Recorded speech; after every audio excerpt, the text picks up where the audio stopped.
If you've been feeling exhausted in a way that sleep just doesn't fix, or if you are struggling to focus on things that used to feel really easy, if you keep scrolling the news with this just like tight feeling in your chest that you just can't quite ever shake, or if you're just going through the motions while feeling totally disconnected from your own life, maybe you're having more conflict with the people you love.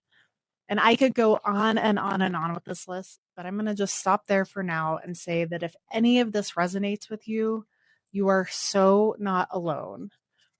What you may be experiencing has a name, and that's ambiguous trauma. And once you understand what it is, so much of what you've been feeling will finally make sense. But first, I'm Cher Stenny. I'm a clinical herbalist with a background in mental health. So here's the first thing to know. There's nothing wrong with you. Or I don't know, maybe there is. I don't know. But for real, if there is, it's not this. We are living through some really massive shit right now. We've been living in unprecedented times for basically the past 10 years at this point. The second Trump administration is only a year in, but it's bringing rapid policy changes that are affecting millions of people's safety and rights all around the world. And this is all happening on top of the fact that we never truly recovered from the COVID pandemic. We didn't get closure. We didn't get time to heal. We just moved on because that's what it seemed like we were supposed to do. But your body remembers even if society wants to forget. And your nervous system is responding to something real and ongoing. So let's talk about what ambiguous trauma is, why it can be hard to recognize in ourselves, and why your response to it makes total sense. So, by definition, ambiguous trauma is trauma without a clear beginning, middle, or end. So, it's not a single event that happens and then it's over. It's ongoing, uncertain, and depending on what it is, may be actually invisible to the outside world. But when most people think of trauma, they think of what we used to call capital T trauma. So this is the kind with really clear boundaries, like a car accident, a natural disaster, the death of a loved one. There's before and after. You can point at it and say, this happened on this day and it changed me forever. But ambiguous trauma is different. It's the chronic stress of living under systems or circumstances where you never know what's coming next, where the threat is ongoing, but constantly shape shifting. It's the accumulation of small violations, constant uncertainty, the wearing down that happens when you just can't ever fully relax because you never know when the next shoe is going to drop. So think about living through the pandemic. You couldn't see the virus, but you knew you were surrounded by it. You didn't know who was safe to be around. You didn't know when it would end. The rules kept changing. The threat was everywhere and just nowhere at once. That is ambiguous trauma. Other examples of ambiguous trauma would include things like, like I mentioned, living under an administration whose policies threaten your rights, your neighbors, or maybe your whole community, waking up not knowing what clusterfuckery is going to come next. Another would be being part of a marginalized community where discrimination isn't a single event, but it's just a constant background hum of microaggressions, systemic barriers, and the knowledge that your identity makes you vulnerable. Watching climate change happen, seeing the fires, the floods, the extreme weather, and knowing things are getting worse, but not knowing how bad it will get or when you're going to be directly affected by it. Living with chronic illness, where you wake up each day not knowing if it will be a good day or a bad day, not knowing if you'll ever get better. That is ambiguous trauma. And growing up in a home where things are unstable, maybe a parent with addiction or mental illness, where you are always just waiting for the other shoe to drop. So, what does this do to your body? Why do you feel the way that you feel? Let me explain briefly what's happening in your nervous system during ambiguous trauma. Your nervous system has three basic states. So there's safe and social, or feed and breed. And this is when you feel calm, connected, able to think clearly, and just engage with the world. Your body knows you're safe, so it can relax and be present. Fight or flight This is when your body is mobilizing energy to deal with the threat. So your heart rate increases, your muscles get tense, you're ready to fight or to run. This is supposed to be temporary. You handled the threat and then you return to safety. Shutdown. So when a threat is too overwhelming or inescapable, your body conserves energy by shutting down. You feel numb, disconnected, foggy, exhausted. This is also supposed to be temporary.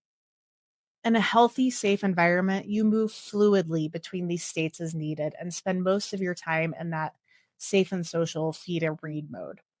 But when you're living with ongoing ambiguous trauma, your nervous system can get stuck oscillating between fight or flight and shutdown.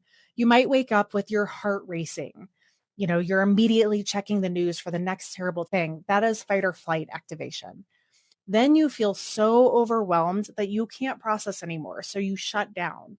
So you're scrolling mindlessly. You stare at nothing. You feel numb and disconnected. That's the shutdown. And you keep trying to get back to that safe, calm state, but you can never fully get there because the threats, either real or perceived, are ongoing. So, needless to say, this is exhausting. It burns through your energy reserves like a Colorado wildfire. It affects everything. So, your sleep, you can't fully rest because you're not fully safe. Your digestion, your body deprioritizes digestion when it thinks it's in danger. Your immune system, chronic stress actually suppresses immune function.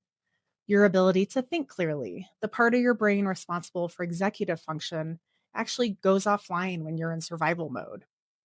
Your relationships, it's hard to connect with others when your nervous system is in a defensive state. Your capacity for joy, pleasure and safety go together. So when your safety is compromised, so is your ability to experience joy. So basically, it affects everything. Now, let me reiterate it again. This is not a flaw in you. This is your nervous system doing exactly what it's designed to do when faced with ongoing, unpredictable threat. You're not being dramatic. You're not overreacting. You are not weak or broken. Your nervous system is responding appropriately to extremely inappropriate circumstances. The world is not okay right now. So if you weren't responding to all of this somehow, that would be the problem. Your response is evidence of your awareness, your empathy, your good heart, your connection to reality. The exhaustion you feel is your body working so hard to keep you safe in a totally unsafe world. The difficulty concentrating, that's your brain in survival mode. It's scanning for threats instead of focusing on spreadsheets or whatever you're doing. All of this makes sense. But understanding this, really understanding it, can be profoundly relieving because when you have language for what you're experiencing, you can stop blaming yourself and start considering what you need to get through this. Now, ambiguous trauma is only part of the picture because what we're experiencing right now isn't just individual, it's collective. So, in the second video of this series, I'm going to talk about collective trauma and collective grief. So, what happens when entire communities or populations go through traumatic experiences together, and why we're all grieving right now, even if we can't quite name specifically what we've personally lost. And then in the third video, I'm going to give you a ton of practical evidence-based ways to support your nervous system through ambiguous and collective trauma because there's no magic fix, but there are absolutely real things that can help you to feel better. So for now, I just want you to take this with you. What you are feeling is real, and it's even got a name. And again, it makes sense that you're feeling this way. You're responding to genuinely difficult ongoing circumstances that would affect anyone. And you're not alone in this. Many millions of people are feeling exactly what you're feeling. And finally, if you are really struggling, if you're having thoughts of self harm, if you can't function at all, if you can't regulate your nervous system, even with some good support, please reach out for professional help. And I'm including some resources down in the description and the pinned comment. So if this resonated with you, please let me know in the comments. I'd love to hear what clicked for you or what questions you still have. And if you want to dive deeper into the series, watch the next video on collective trauma and collective grief. It's going to come out next week, and I will link that in the description and in the pinned comment. But for now, take such good care of yourself. You are doing better than you think, babes. All right, I'll see you in the next video. Bye.